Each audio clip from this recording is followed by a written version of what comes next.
வணக்கம். ஸ்ரீ கார்த்திக் சேனலில் நம்ம திருவிளையாடல் புராணம் கதை சுருக்கம் பார்த்துக்கிட்டு இருக்கோம். என் சேனல் பிடிச்சிருக்குன்னா லைக் பண்ணுங்கள், ஷேர் பண்ணுங்கள், சப்ஸ்கிரைப் பண்ணுங்கள். நம்ம ஏற்கனவே துர்வாச முனிவர்கிட்ட இருந்து இந்திரன் மரியாதை இல்லாமல் வாங்கி ஐராவதத்தோட தலையில் வச்சார். அது கீழே போட்டு மிதிச்சிருச்சு. இதனால் துர்வாச முனிவருக்கு கோவம் வந்துருச்சு. இது வரைக்கும் பார்த்துருக்கோம். துர்வாச முனிவருக்கு கோவம் வந்ததுனால அவர் இந்திரனையும் ஐராவதத்தையும் சாபம் கொடுத்துட்டாரு. இந்திரனோட முடி பாண்டிய வீரன் சக்கராயுதத்தால் சிதறுண்டு போகட்டணும், அவனோட வெள்ளை யானை அழகிழந்து காட்டு யானை ஆகட்டும்னு சாபம் கொடுத்துட்டாரு. தேவேந்திரன் உடனே பயந்து போய் துர்வாச முனிவர்கிட்ட சாப விமோச்சனம் கேட்குறான். மற்ற தேவர்களும் முனிவர்கிட்ட சாப விமோச்சனம் கேட்காங்க. அதனால மனம் இறங்கி அவர் தலைக்கு வந்தது உனக்கு முடியோடு போகட்டும்னு சாபத்தை மாற்றி கொடுக்காரு. அதாவது என்னென்னா, யானைக்கு மட்டும் சாபம் கிடைக்குது. இந்திரனோட ஐராவத யானை சாதாரணமாக காட்டு யானை மாதிரி 100 ஆண்டுகள் நம்ம பூமியில் உள்ள காட்டில் சுற்றி திரிஞ்சு அதுக்கப்புறம் கடம்பவனம் காட்டுக்கு போய் சாப விமோச்சனம் பெற்று திருப்பி இந்திரன்ட்ட வரும் அப்படின்னு சொல்லிட்டு போயிடுறாரு. அதே மாதிரி அழகான ஐராவத யானை கருப்பாக நம்ம சாதாரணமாக யானை மாதிரி மாறி பூமிக்கு வந்து எல்லா கஷ்டத்தையும் அனுபவிக்குது. வெயிலில் காஞ்சி மழையில் நனைஞ்சி சாப்பாடு கிடைக்காம கிடைக்கிறத சாப்பிட்டு அந்த மாதிரி ரொம்ப கஷ்டப்பட்டுக்கிட்டு இருக்குது.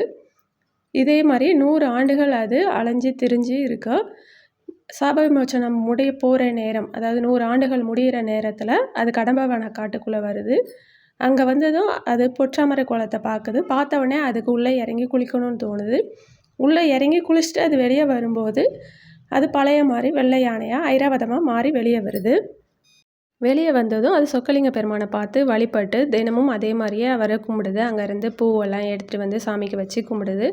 இதில் மனமுருகு நம்ம சிவபெருமான் ஐராவதம் முன்னாடி தோண்டி உனக்கு என்ன வேணும்னு கேட்குறாரு. அப்போ அது உங்கள் விமானத்தை தாங்குகிற 8 யானைகளோடு சேர்ந்து நானும் இருந்துக்கிறேன் அப்படின்னு சொல்லுது. சிவபெருமான் அது சொன்னதை கேட்டு ரொம்பவே மகிழ்ச்சி அடைகிறாரு. ஆனால் நீ தேவேந்திரனோட வாகனம், அவன் என்னோட தீவிர பக்தன், அதனால் நீ தேவேந்திரன்ட்டே போ, தேவலோகம் போய் நீ எல்லா சௌக்கியமும் பெற்று நல்லா இரு அப்படின்னு சொல்கிறாரு.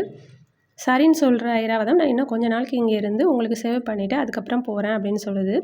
தேவேந்திரன் ஐராவதம் சாபம் நீங்கிட்டேன்னு தெரிஞ்ச உடனே தேவர்களை அனுப்பி அதை கூப்பிட்டுட்டு வர சொல்கிறான். ஆனால் தேவர்கள் கூட நான் இப்போ வரல, நான் இன்னும் கொஞ்ச நாள் இங்கே இருந்துட்டு வரேன் அப்படின்னு சொல்லிடுது. சரின்னு சொல்லிட்டு இந்திரனும் விட்டுறான். அதே மாதிரி அது தினமும் சிவபெருமானை பூஜை பண்ணி அங்கேயே இருக்குது.